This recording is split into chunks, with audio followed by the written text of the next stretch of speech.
নমস্কার এভরিওয়ান, চলে এসেছি নতুন আরেকটি ভিডিও নিয়ে। তোমরা অবশ্যই না টেনে সম্পূর্ণ ভিডিওটি দেখবে, আর হ্যাঁ, লাইক কমেন্ট শেয়ার করে আমার পাশে থাকবে।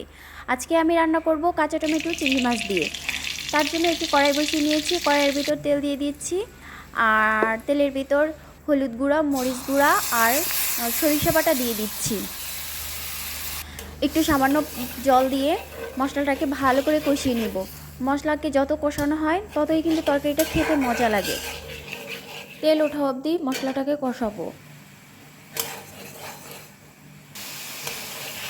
এটা তেল উঠে গেছে, এখন মশলাটা কষানো হয়ে গেছে। এখন আমি টমেটোগুলো দিয়ে দিচ্ছি। টমেটোগুলো দিয়ে কিছু সময় কষিয়ে নিচ্ছি। এখন একটু লবণ দিয়ে দিচ্ছি। লবণ দেওয়ার পরেও আরেকটু কষিয়ে নিব। কষানো হয়ে গেছে, এখন আমি জল দিয়ে দিচ্ছি।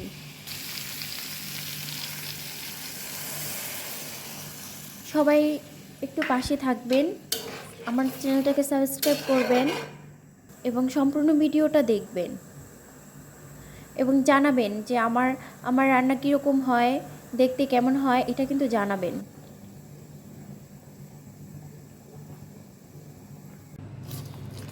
এখন আমি চিংড়ি মাছগুলো দিয়ে দিচ্ছি।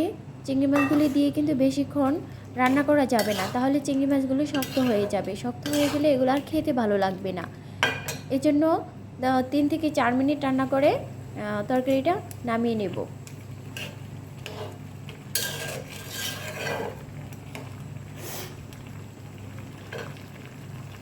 এই তো আমার রান্না শেষ। এখন আমি তরকারিটা ঢেলে নেব।